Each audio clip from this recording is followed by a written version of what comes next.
Hello, everybody, and welcome back to the Amazing Race Rewind podcast, the podcast where we rewind back in time to watch the earliest seasons of The Amazing Race for the first time. My name is Andrew. And I'm Jill. And we're here today to talk about Season 2, Episode 10, which seems to be the penultimate episode, although next episode seems to be a double. Yeah, we'll have to see, because we are down to our final 3 now. We will not spoil the episode, but we have cut it down to 3. And we've got a double-parter coming up for you. Yeah. So overall with this episode, I feel like there wasn't really a lot going on race-wise, but there was a lot of strange character moments, especially with Tara and Will, I would say. It definitely highlighted them as an episode. Yeah. There was a lot of talk about their relationship, among other things, and like how they're working together. I'm kind of wondering if they just took all of the sound bites throughout the season or the year so far where Tara and Will talked about the relationship and just crammed them into this episode, because that's what it felt like. Yeah, I was kind of also thinking that too, because a lot of the confessionals they had were not like in New Zealand, like they could have been taken whenever, you know? Yeah, or just the voiceover. Yeah, that's true as well. But when it was not focused on Tara Will, there was a lot of driving. Yeah, a lot of driving. It was all driving, actually. And then we just had like a couple tasks right at the end, just shoved at the back. Yeah, after they drove 600 miles or whatever. Okay. We shall start where we ended off last episode, which is at the Inverary sheep station, and we opened to a bunch of like herds of adorable sheep, just like thousands of them seemingly. It's awesome. It's great. Yeah. And they have like great scenic shots of New Zealand in the opening, and they let us know right away that Oswald and Danny are an hour behind Chris and Alex, who are in third, and this is like basically letting us know that they're doomed from the start. Without spoiling.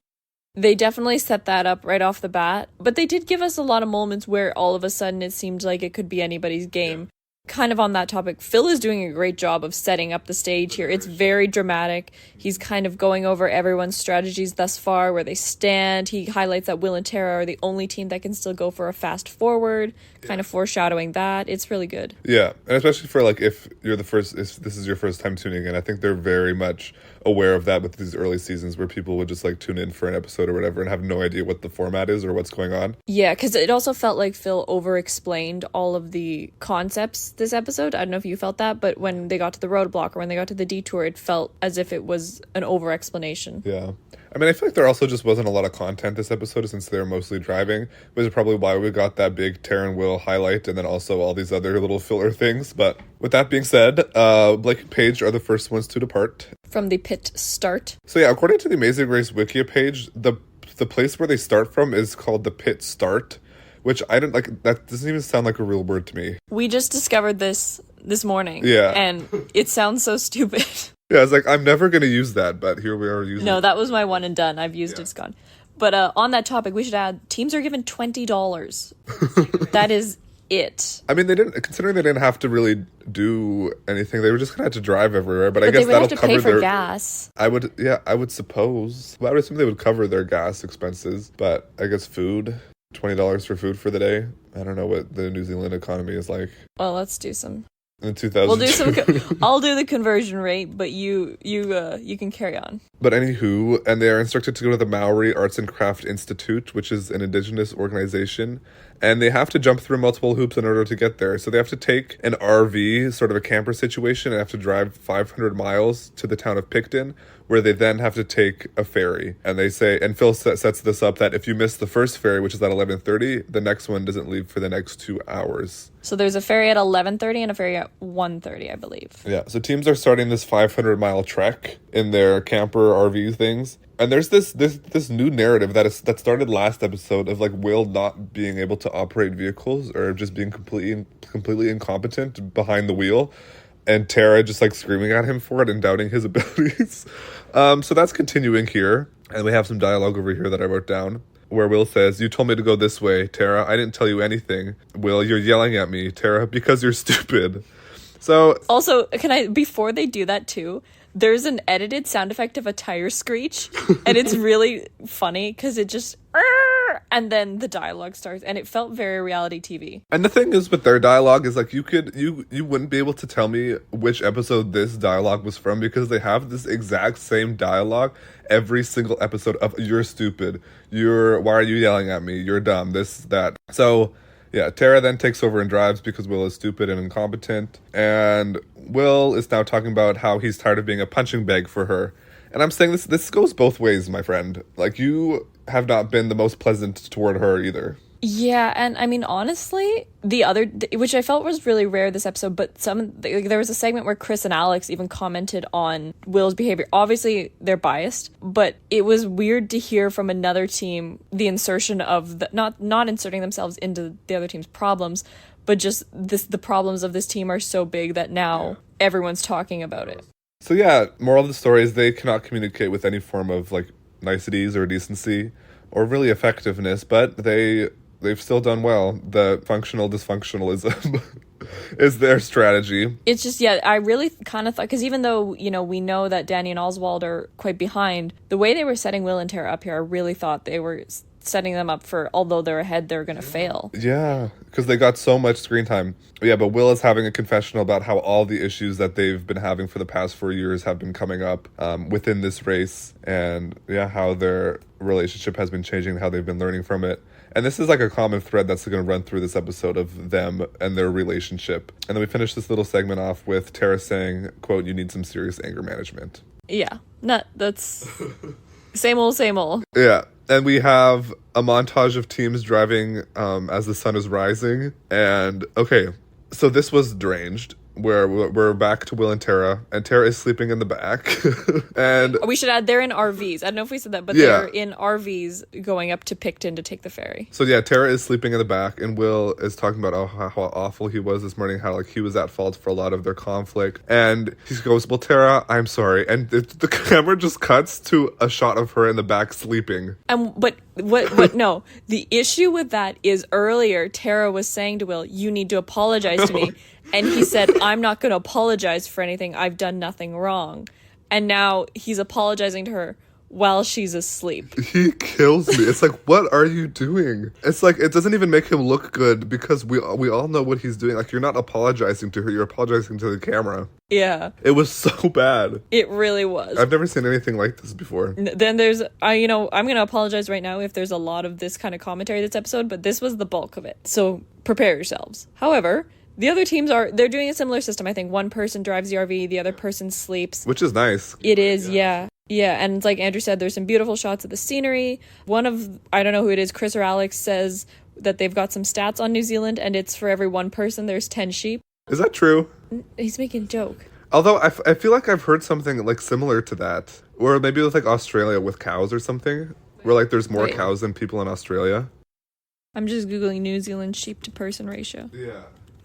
New Zealand does still have more sheep per person than Australia, with the West Island having a 3-to-1 ratio in the late 2010s.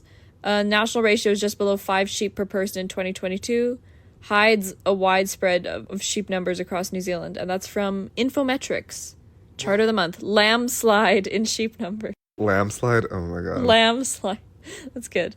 Well, according to Quora... Oh, that's reliable, where anyone can go and post anything. New Zealand has 7.5 sheep per person. I have updated stats and a great pun. Anyway, while we're driving, or while the teams are driving, we learned that Oswald only got his license right before this trip and is now driving an RV. Yeah. That would terrify me. I'm used to driving compact cars and SUVs. Like, I get in a truck and I have to take a moment to get some spatial awareness going. Yeah, and he says that it's his first time driving a truck or a house. Whatever it is. Yeah.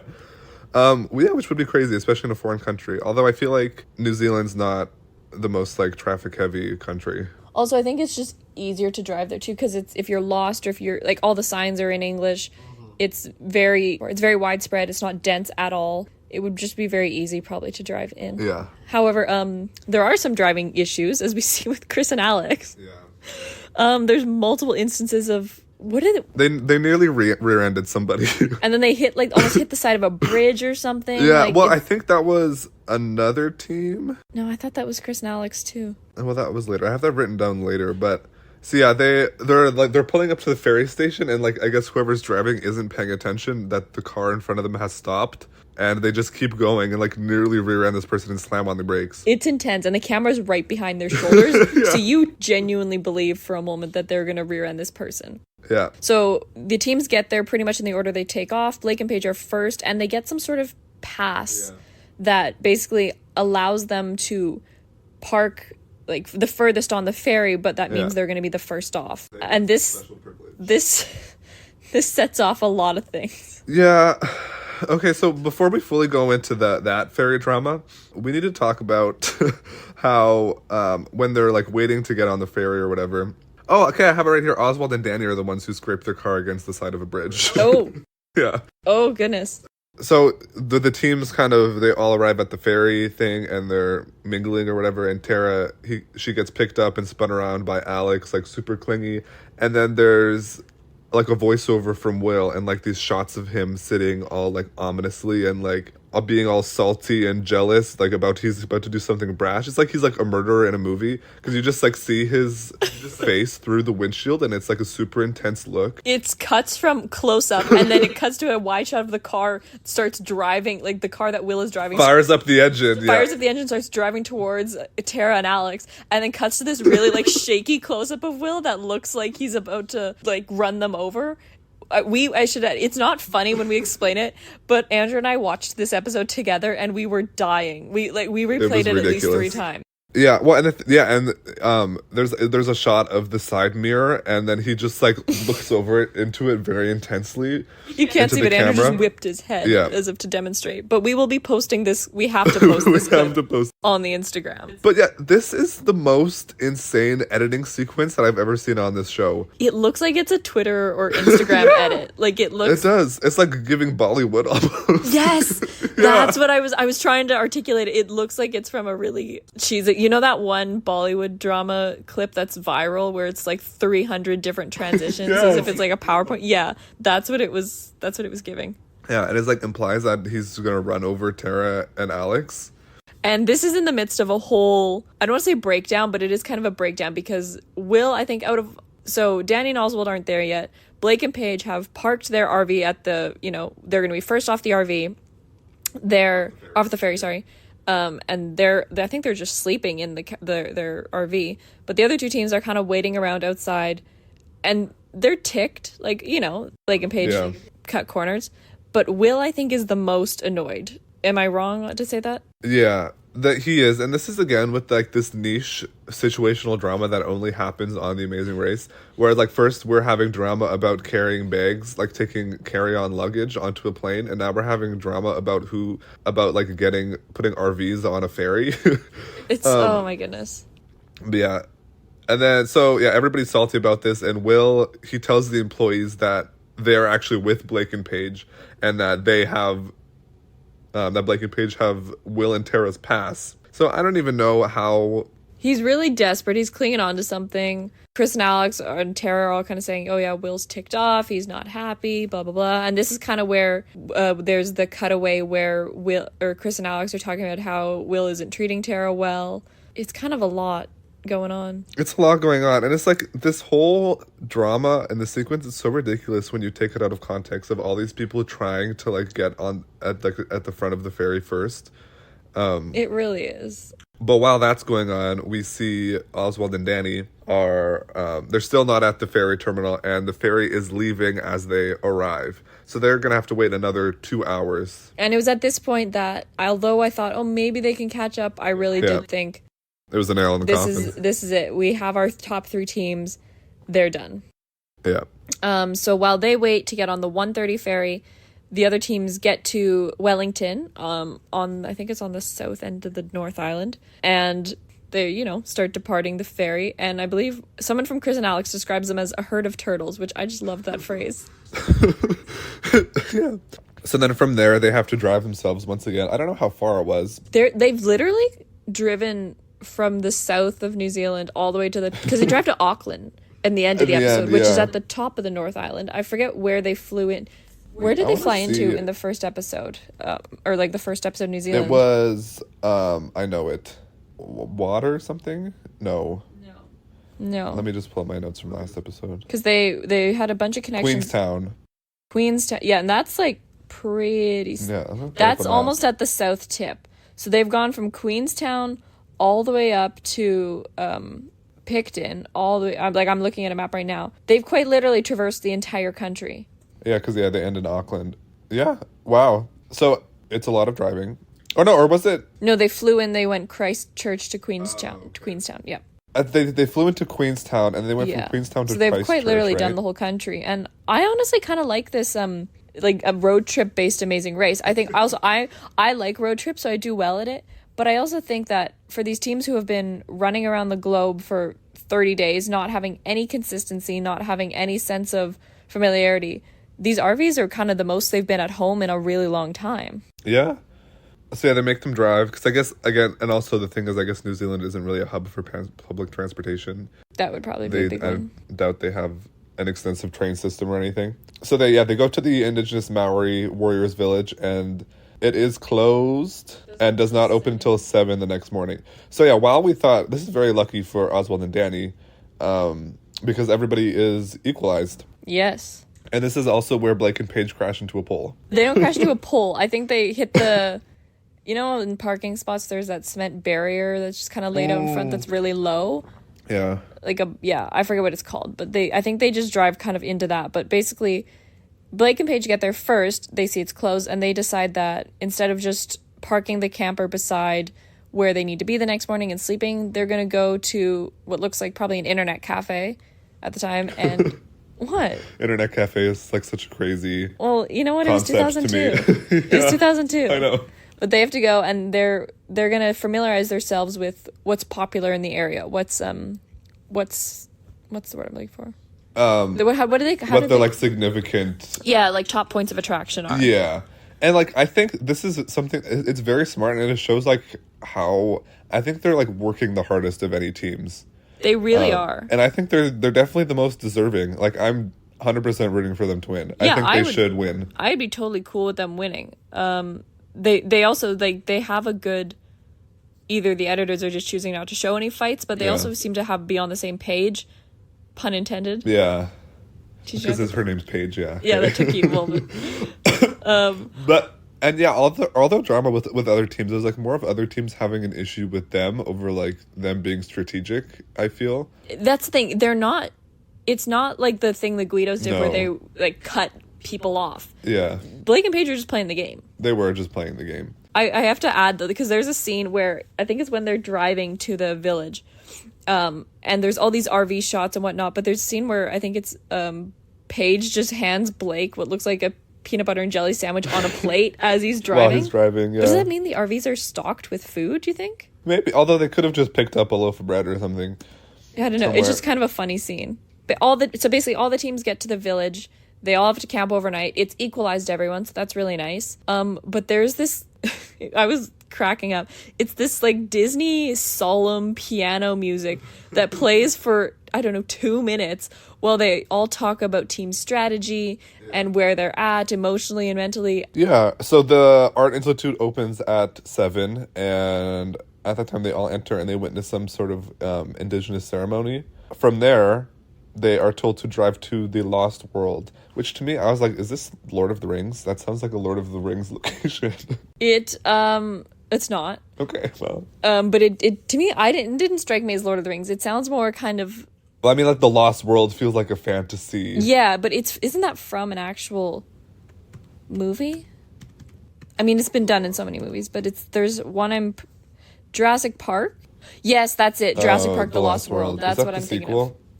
It's the second or third. I think it might be... Oh, it's the second installment. So this was actually where Jurassic Park was filmed, everybody. Well, we don't know that. No, I'm just saying that. Oh, okay. It's a bad joke. I'm trying to remember. I did watch this movie. I think it's pretty good. Definitely doesn't mean... Just, if you want to watch Jurassic Park, watch the first one. It's awesome. Yeah. But this one's like meh. So yeah, they have to drive to the Lost World, which is 100 miles in the New Zealand countryside once again. We should clarify. The Lost World, it's a cave. It's Waltomo Caves. Yes. Is where they're going. And yeah, again, the amount of driving in this leg is crazy. But we should add that at this point, while Blake and Paige, Chris and Alex, and Danny and Oswald go to Lost World, Tara and Will decide to take the fast forward. And the fast forward... Which... It's the most... Sorry, yeah, this is because they're the only ones with a fast forward available, and this is definitely the most beneficial fast forward for sure, because like it puts them in such a good position going into the final leg. It does, and it's relatively it guarantees easy. Their spot. Yeah, it is relatively easy. So their fast forward, they have to go to Mount Tarawera, and they have to drive a 4x4 up a mountain and then take a hike up, and then they have to complete what is known as a scree run into the mouth of a dormant volcano. Which is basically running down the mouth of the volcano, but it's it's an almost vertical steep incline is what Phil described it as. It was almost vertical. No, Phil definitely talked it up more than it actually was. But it's very cool. They don't struggle with it. They just kind of hike up, run down, do their thing. It's the shots of the scenery are really nice. Like it's the rock in the volcano is quite red. It looks really cool. But the scenes of specifically Will running down the mountain, because you're being pushed with so much force because of the angle, it's hilarious. It is very funny, but they said that it felt like they were floating or something. Yeah. Which, I mean, I don't know how, because there's all this, like, loose volcanic rock. Well, because they said the rock is kind of carrying you. The rock is kind of falling as you're going, so you're just running. But I feel like it would just be scary. Like, I feel like I'm falling and, like, unable to have any traction or control, you know? No, I definitely think I would topple head over heels. Yes, like flip and avalanche. Yeah, like I would be scraped up, like hands and knees and arms and neck, like all buried underneath the volcanic rock. Literally. But they do complete it, and they are told to drive 125 miles to Auckland, which I mentioned is at the top of the north, or not the exact top of the North Island, but it's definitely the largest city on the north of New Zealand. Yes. And on the drive, after the fast forward, Tara is saying that Will has been nicer to her in this race than he's ever been in her entire life. And he's like all of a sudden just complimenting her. But it's like in the strangest tone where you know it's not genuine and it feels like extremely forced. Well, she's not taking any of it though. She's honestly, I think she's checked out. And then Will is going on about how he's going to win the million and he's going to fill his hat with $1 million. It's like, first of all, what does that even mean? I'm going to fill this hat with $1 million? He says, and I quote, "I want to fill this hat with dough. Oh. What do you want to fill it with?" And Tara goes, "I want to fill your mouth with a sock, so you'll shut up." And yeah, when there's a hilarious shot when Will says that he's going to fill the hat with $1 million. It's just like the camera beside Tara. She just like gives a side eye. That's like, she's so annoyed. So yeah, that's them, and they're on their way to the pit stop. But cut back to the Lost World, where the other three teams are arriving. Blake and Paige are first, and the detour is drop or climb. Oh no, sorry, I'm getting ahead of myself. Yeah, drop or climb. So yeah, for a drop, the teams have to descend in the world's longest free rappel into a cave, which is known as the Lost World Cave, and it's a 350-foot descent. It looked, well, that's the drop option, and then climb is just you climb down a 300-foot ladder. Yeah. Basically, everyone does drop. I know I said this to you as we were watching it, but the cave looks gorgeous. The cameras, I don't think, are doing it justice. They just didn't have the lighting or the resolution to amplify it. But Blake and Paige give an interview where they're talking about how absolutely like just the greenery and kind of the lushness of the cave is just beautiful. I would be so excited to do this task. It does look very cool. Although I feel like there are a few cool shots of like where you just see like their silhouettes going down. No, and like there's stuff like that, but I think if the camera was a higher resolution, if there was more light, you would absolutely get the cave. You really encapsulate the cave. Yeah, and with this detour, like immediately everybody's going to choose the drop option. Somebody describes it as they're dropping into an abyss because you can't really see what's underneath. And sorry, you go. Yeah, so at this point, the order before this was Blake and Paige, Chris and Alex, Oswald and Danny, but Oswald and Danny passed Chris and Alex on the way because Chris and Alex had taken a wrong turn. I mean, no, like on the way to the cave. Yes. Yeah. So, and then Oswald and Danny's are the first ones down, but Chris and Alex... No, Blake and Paige are the first ones down. Yeah, that's what I meant, yeah. Blake and Paige are the first ones down, and then Oswald and Danny are the second ones, and then Chris and Alex are the third. But Chris and Alex are able to pass Oswald and Danny while they're in the cave. Yeah, so essentially they have to rappel down, kind of get over all the rocks in the cave to where the clue is sitting on another rock. They have to continue walking through the cave. When I say cave, it's not really enclosed. It's like a ravine. Yeah, it's like a ravine. And then they climb up a ladder, probably like 300 feet or so, back up to the top where they started. And so Chris and Alex surpassed Danny and Oswald while in the cave. Yes. Like, I feel like we haven't really seen this often where a team passes another in a task. They don't have a lot of opportunities for it. So, I remember when we did the recap for last season, it was Brendan that was saying he preferred those tasks, and they didn't have a lot of them, which is those tasks where teams were able to pass each other, not just on the way to a task, but during it. Yeah. And it does make it more interesting. It does make it better. No, it definitely does. So from here, they have to go and complete their roadblock, which is at 4-track adventures, and yet more driving to the roadblock. Yes. And at this point, Tara and Will have checked into the pit stop, Which is at the Warbirds hangar. It's just outside of Auckland. And they went a trip to Los Cabos, Mexico, courtesy of American Airlines. That they will be able to enjoy after the trip. And we have some more quotes here where we're being all profound and deep about the relationship. Will was talking about how he thought that there might have been an outside possibility that they could get back together, but now they know that there's no way possible. So you know what? Amazing Race, changing lives. But no, that's our saying. Changing lives here on the Amazing Race Rewind. And Will has another quote about how he's like a cocoon hatched into a butterfly. And he's ready to move on. So like this was profound. Yeah, I'm glad we were able to do this here. Indeed. So yeah, they're checked in, whatever, they're good. They're set to be in the final 3. Yes, so the roadblock is... What is the prompt for the roadblock? Like, who's ready? It should be a rough rider. Yeah, who's a rough rider. And it's... you're taking a quad through A trail. a trail, which seems like slightly difficult, but not too bad. You know, there's a couple rocks, couple, tight turns. Yeah, some puddles. But basically, yeah, they take the quad, they get over the sand dunes, through the forest, over sand dunes, out onto the beach. They drive the quad along the beach, pick up the clue, and that clue directs the rest of the teams to the pit stop. Yeah, I thought this was a boring roadblock, and I thought it went on for way too long. It was boring for us. I think, though, for the teams, it would have... I would have loved, Yeah, I'm sure they had going fun. along the beach, and the beach looked gorgeous. But it was, it just kept on going and going, and there was nothing going on. It's like... Nobody could pass each other. The And X Games. it was pretty much set from this point on. Paige does it. She does really well, gets back, and they're off. Chris, I don't know who from Chris and Alex does it, but, he gets back, I don't know, a couple of minutes after Paige. Well, he's talking about how he was going, so incredibly fast and how he got launched off at some parts. He said he got launched off. But thankfully, I got back on, and I said, huh? We didn't see that. What do you mean launched off? He said it hit something and he went flying. It's like, oh, why Are is you this? telling the truth right now? Maybe he's talking it up a bit. Yeah, maybe that's the way he remembered it. Maybe. But yeah, so at this point you kind of know where this episode is going. Danny is the one who does it. He gets back, and him and Oswald head for the pit stop. They're kind of racing Chris and Alex. Blake and Paige check in. They get second. They're cool. And there's a moment where you think that maybe Danny and Oswald could check in before Chris and Alex. I thought maybe, Chris and Alex, they could very well get lost. That's kind of what I was... times before. That's what I was thinking. I thought there was a chance, but it overall was looking grim. Yes. Do you want to...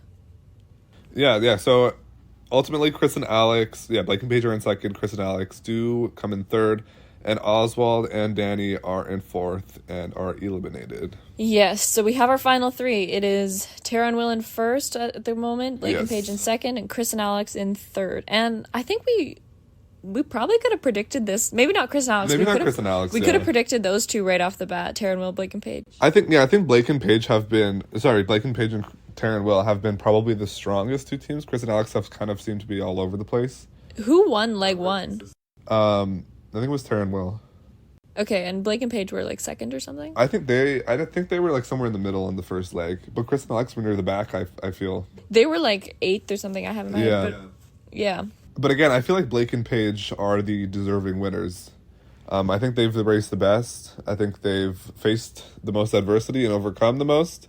And they're the most strategic, and they're... Yeah, they have the hunger. They do, and they've been fair racers too. They haven't cut corners. They've maneuvered themselves into strategic positions, but they're not trying to overtly take anyone down. Yeah. But yes, so... But also, does the curse live on? Because didn't Josh say that he was rooting for Oswald and Danny? Oh my god. Oh my god. Our guest curse lives on. Spoiler alert, we have no more guests for this season. Well, yeah. But we have a lot of names lined up for next season, so we will, I guess, test the curse. Test the curse. Well, maybe it was just a season 2 curse, but it rang true for all of our guests this season. So Yeah, interesting. But no, I was kind of sad to see Oswald and Danny go. I think they brought a unique energy to the race, and they kind of worked like as an antithesis to all the other teams who were like so loud and abrasive and constantly in a rush. Yes, they were a welcome addition. Yeah, they were a breath of fresh air. I'm glad they made it as far as they did. It would have been, I think, difficult if there wasn't that if they weren't there thus far, because especially the Tara Will, Chris and Alex, when they're together, there's a lot of animosity. Yeah. So it's a nice break when you cut to really even Blake or Paige or Danny and Oswald. Yeah. Yeah. So definitely more so Danny and Oswald though. But yeah, and then we have some interviews with the final 3 talking about the final leg, their thoughts going in, etc. Just pretty generic stuff here, nothing really of note, I thought. But yeah, I have written down if all is well in the world, Blake and Paige will be the winners of The Amazing Race Season 2. It wouldn't surprise me. It wouldn't surprise me. I think they deserve it. So, yeah, and then in the next on segment, they're talking about how they're going from the tropics to the frigid north. They show pictures of them in, like, the ocean somewhere warm, and then literally in tundra buggies. It's like, where could they possibly be going? From, like, Southeast Asia, do you think, to, like, Russia? I was thinking Hawaii, maybe. From New Zealand to... Okay, I guess that's not too... Because you're on the Pacific already. Yeah. I know, I feel like they're going to do that thing where it's, like, return back to the States for the end. They would, yeah. But they wouldn't go to Alaska. No, because they did Alaska last time, yeah. Yeah. I don't know where they would go up north. But we shall find out. Maybe they'll come to Canada. Maybe they would. But yeah, that's it for Season 2, Episode 10. Unless you have any other thoughts. No, if you have questions, comments, concerns, email us, amazingracerewind@gmail.com. Please go check us out on Instagram @AmazingRaceRewind. We will post some of the hilarious clips we talked about earlier. Hilarious clips we talked about this episode, and all sorts of other good fun stuff. Yeah. Yeah. See you next week. Finale part 1. Finale part 1. We've done it. Bye.